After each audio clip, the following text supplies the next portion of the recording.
Hey everyone, I'm JD Houvener and welcome to the Bold Today Show. You've made it. This is a weekly program where I'm a patent attorney. I'm going to be with you live every week, every Wednesday at 9 a.m. on the Pacific West Coast and noon on the East Coast. I welcome all live questions related to patent law, the process, or anything related to inventions. Quick disclaimer, please do not include any confidential invention information here that's specific to your case. If you do want to move forward and have a discussion with us, I'll provide the link in just a little bit. Today, we're going to be talking about, is a final rejection from the patent office, from the examiners, is it really final? Okay, how dire is a final rejection and how should you feel?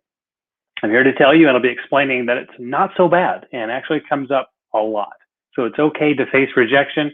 As an entrepreneur, you're going to face a ton of that, right? A lot of no's, and you got to work hard to get those yeses. Am I right? Okay, so let's jump in here. My order of operations, as a lot of my regular program audience is going to know, I'll do a brief introduction. I'm a patent attorney and owner here at Bold Patents Law Firm, and I've been doing this now for 6 or 7 years. I answer live questions here with a live audience across Google, YouTube, Facebook Live, and I think we're Twitter today as well. I will offer a free screening session with our firm, trained advisors that are trained to help sort of see if now is the right time for you. And so I'm going to put this agenda into the box here, all right? Now, for those of you who are ready to take the action and get a copy of this book, Bold Ideas, The Inventor's Guide to Patents, you want to schedule your free screening session, I'll be providing that link here in just a little bit. Now, for the topic of the day, the final rejection, I want to kind of level set, make sure we're all on the same page in terms of what does a final rejection even mean? How do you get to that point in the patent process? I don't want to just leap into that. So for some of you who may be new to the process, I want to show you that. So let us get to that right now. And I will share my screen so we can look into that exploration. Okay. Perfect. So this is the patent application process. This is before you get to the patent office. Okay, so you do a quality patentability search, get an opinion from an attorney that will tell you should you file or not, right, to patent or not. Typically, inventors and entrepreneurs that are wanting to just get their foot in the door and get started will file a provisional patent application, and it gets you the patent pending status. For those inventors and entrepreneurs that want to just get into it and get started right away, you can launch and skip step B into step C, which is the non-provisional patent application. This is the formal application that does get submitted and reviewed by the USPTO examiner.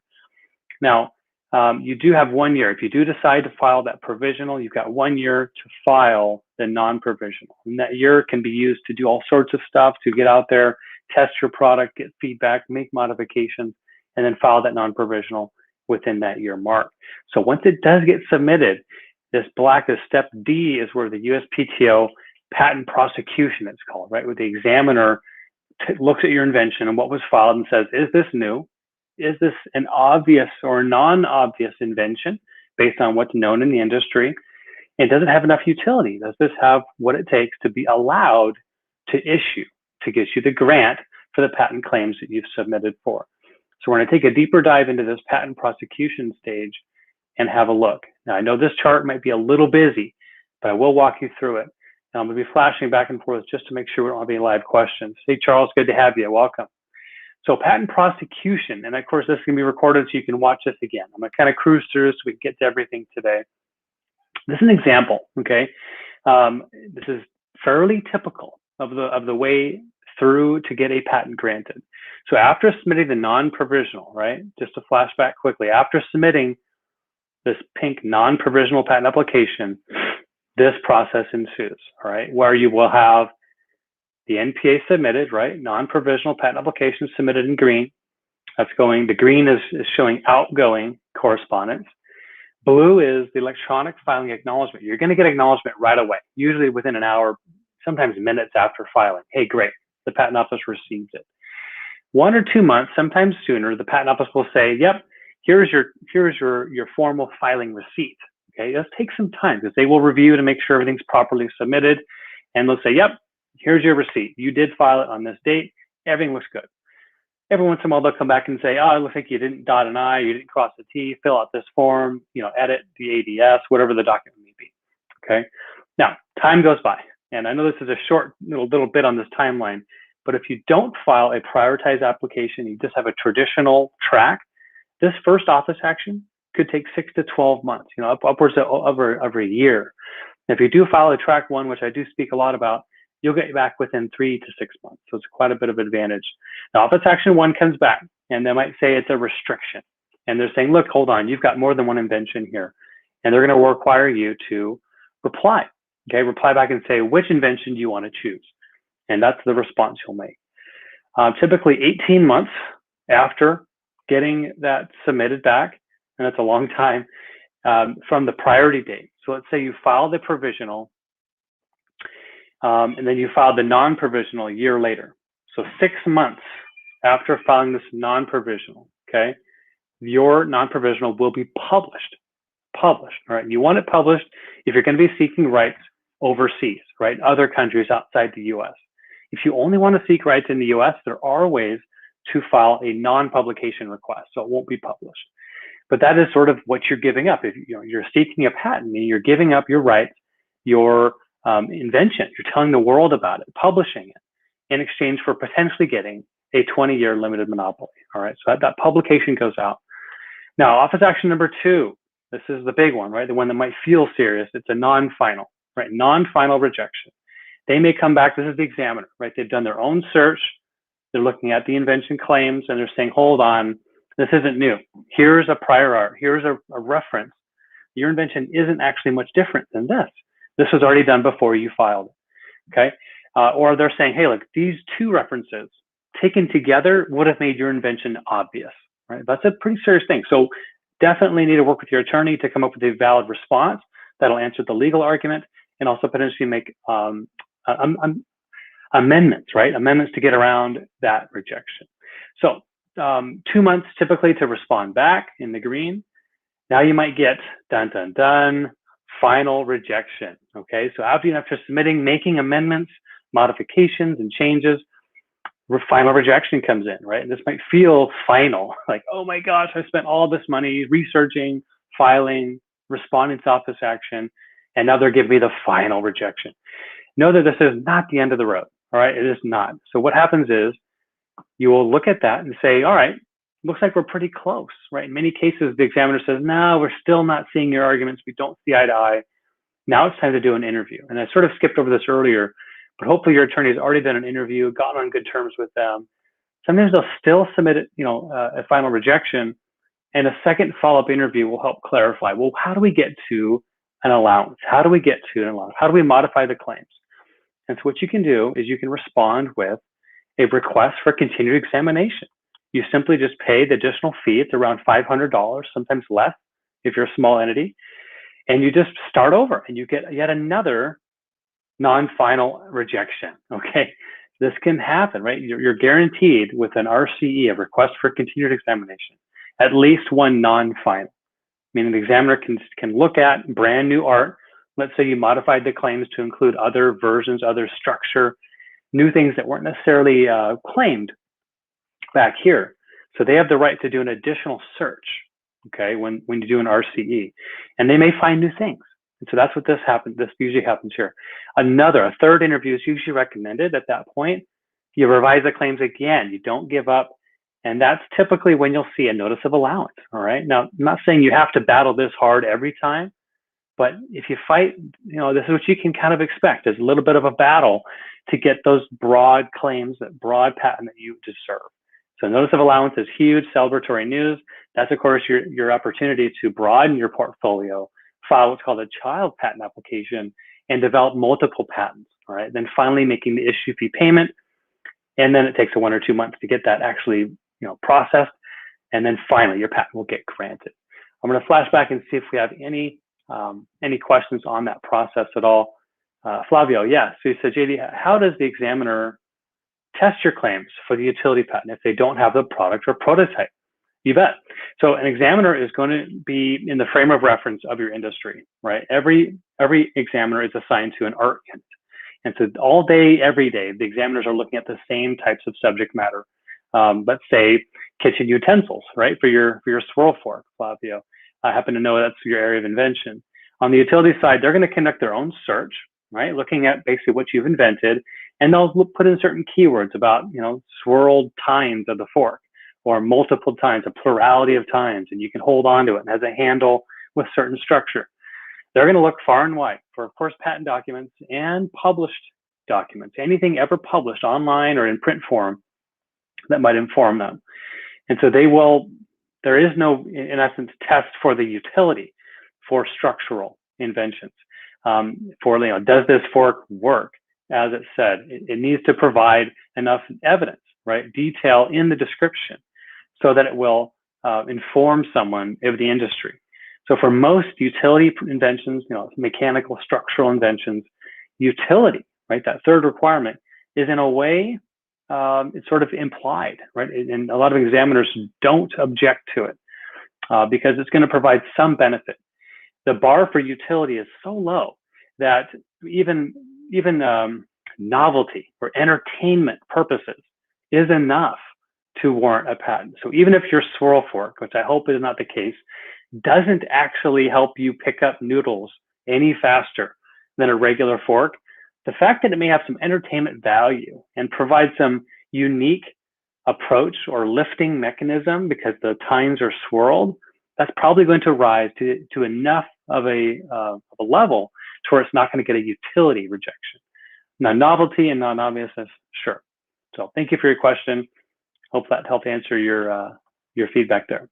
Okay, so let's jump to the next step here, all right? So I want to show you an example of what a final rejection looks like. And so keep those questions coming. I want to take a quick break before I do that, and I want to share a link here for scheduling a free screening session. If today's the day and you kind of, I've got this invention, I'm not sure if it's something worth going after, or I'm not sure if I'm far enough along, that's your link to schedule a free meeting with our advisors, right? Non-attorney advisor who will listen to your invention confidentially and give you an opinion, give you their thoughts in terms of, are you ready to speak with an attorney, right? Are you far enough along, going from idea to an invention? And once you're ready, right, well, they're gonna help you schedule with a patent attorney. And for rewarding you for taking that action and scheduling a screening session, we're gonna give you a copy of this book right here. The whole idea is The Inventor's Guide to Patents. Okay, so let's take another deep dive into an example. All right, so I'm gonna share my screen, and I'm definitely keeping watch on the time here too. So this example I pulled up earlier is a machine tool, right? Pretty simple. I wanted to keep it a pretty simple invention. It's a different type of tool that uses a spindle device. And so I've got it pulled up here. This is granted just last year, so recent. The inventor, Soichi Morimura, and the owner, the company who owns the invention, is Okuma Corporation, based in Japan. So there was originally a foreign filing made in Japan. You can see that in 2016. And then it was filed in the United States in April, right, just before the 1-year mark in 2017. So they did an international application and they filed in the US, okay? And so this machine tool, cuts a workpiece by a rotary tool and includes a tool spindle device that holds the tool in a manner that allows self-rotation with the predefined tool rotation axis. So I don't want to get too much into this invention. I just want to show you that, hey, this is just cutting, right? It's allowing rotation. It's a control device, doing a very specific types of cuts, perhaps. Let's take a look at what happened during prosecution. And the way you can look this up is just copying and pasting that patent number, right? This was issued when it has a US patent number on it. And you can query that by selecting a new case at portal.uspto.gov/PAIR/public pair. Patent number goes here. And we're going to put in this number.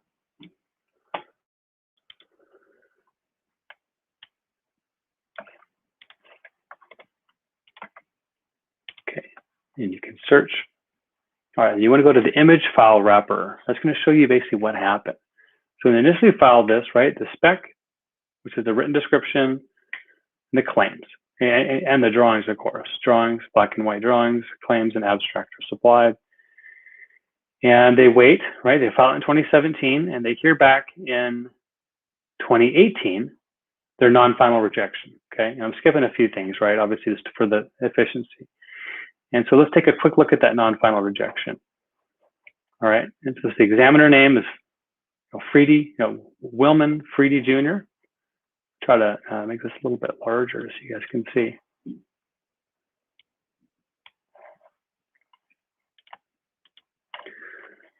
All right. And so they said here, we looked at non-final last week, I know. So claims 1 through 10 are pending, and claims 1 through 10 are rejected, right? And so let's take a look at what happened. So claim rejections on 112, meaning the written description wasn't set up properly. They're saying that this is not new. Okay, they're saying it's anticipated by Yamada, so it's a previous patent that was issued. Saying, hey, this has already been discussed, and then this is an old patent. I can tell by the number. So this examiner is saying, no, this is a technology that's been invented for decades. This is way out of line. So there's a major rejection here, non-final. Now let's go see what else happened. You can see this right from the pair. So non-final happened in 2018. They responded, and let's take a quick look and see how they responded to that pretty substantial rejection. And so you see there's amendments here. All right, and this is Soichi Muramura. The amendments are made on June 4th. Okay, so here are what the amendments are. Okay, so it was just the first page there. That was all it was. So let me go to that actual amendment. Here are the updated claims.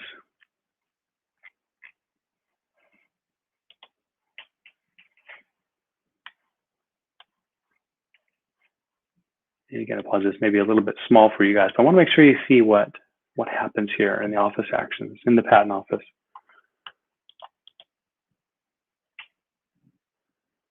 All right. So you can see they modified the claim here. So claim 1, they're crossing out, if you can see that. And they're adding are attached to via a connecting mechanism. They're also saying revolving around a predefined tool rotation axis. So they're adding additional structure. So they're saying that it's the tool spindle device, is via this connecting mechanism, and it's revolving around it. So it's really kind of limiting it a little bit of what they've done here. And as I'll show you, that was not enough. Okay, the examiner comes back with a final rejection in January 2019. Okay, here's the final rejection. And this is fine. You see it, number 2A, this is final. Okay, so there's rejections and there's objections. Same reasons, right? They're rejecting most of the claims because they're still rejected under Toyota as a patent number 4 million. So it's a way old patent, still getting rejected. So they modified the claims even further. So they got the work piece. You see, they still got the predefined tool rotation, and they're adding and wherein the one or more robots attached to this revolve how? Not just revolve, but circularly about the axis. And they're also saying the predefined tool rotational axis is at the center of the circular revolution. So they're being more specific about how it's revolving and in what manner. And this was how they got over it. Okay, now how do they submit more amendments after the final? And this is the big catch. They filed the request for continued examination. And that came after that final. So here's the final that came in January. In April, they submit the request for continued examination. And so this provides another round, a fresh start for the examiner. And so that request for continued examination looks like this. It's a single page. It's nothing to it, just extending it, and you're paying a fee, a couple $100, sometimes $500 for certain entities to take another swing at it. The examiner will be able to evaluate the new set of claims, conduct another search. Right? You're basically paying the examiner to conduct another search, and you're able to amend and reply to try to overcome those rejections.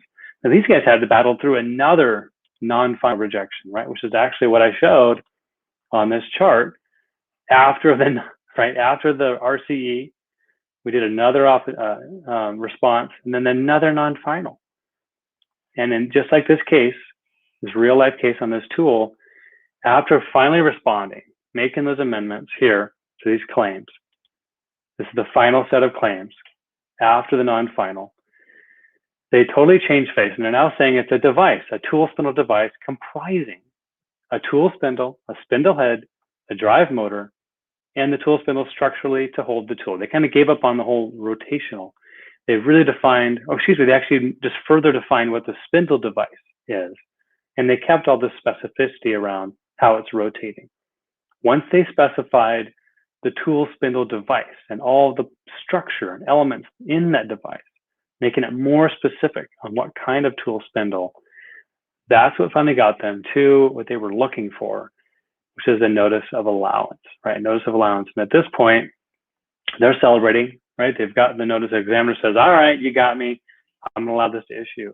And that's the point where they can now talk about filing child patents, right? And moving on to getting it to the issue phase. So thank you all for bearing with me. I know it was a little bit long, but I want to walk you through how that works in a real life example. And so Flavio, thanks for your question. On trademarks, I'm testing the market so no one steals swirl for. Yeah, excellent. Swirl and twirl. Swirl and twirl. Yeah, I know you're working on that one. Excellent. That's a good trademark. Let's see your next question here, Flavio. Thank you for bringing these in. So many lawyers for protecting your product branding claims. It's just not about being an inventor, entrepreneur. That's it. That's really it. You've got to surround yourself with experts, right? People that do these sort of things for a living, professionals, even friends and family. That's what I talk about a lot in this book here. You're not alone.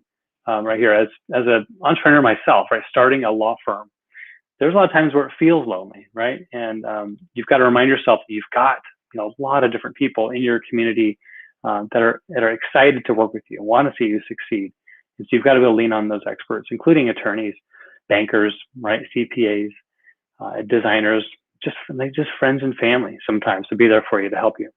So what I want to do now is go briefly to our AVO questions. For those listeners who have been waiting for AVO, let's jump to that right now.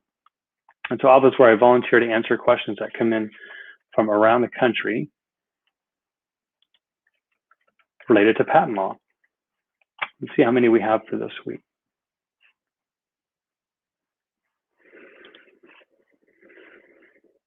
Okay, looks like we got one patent infringement question. So we'll take that one up first, okay? And it'll probably just be this one question for today. And what I'll do is I'll post this question. Well, this is a little bit generic, but I think we'll be able to have some fun with it. There's the question. And this question comes out of Wilmington, Delaware. What are the underlying policies for patent protection? What are the underlying policies used to support and oppose patent protection? Well, the number one policy, you could call it, for patent protection is the United States Constitution. Article 1, Section 8 of the U.S. Constitution says that for artists and inventors, if you share with the whole country what you've invented, we're going to reward you. We want to incentivize you to bring forward your inventions. You should have the ability to have exclusive rights on those inventions, on those discoveries for a limited time. So it's a huge, right, big motivation to not keep secrets, to bring in, hey, nice to see you, Satvik, and share with share with the world what you've invented. So that is sort of the major policy for why patents exist. The other policy to say why we shouldn't have patents, I think there's probably something to be said for this movement toward open culture and just sharing information.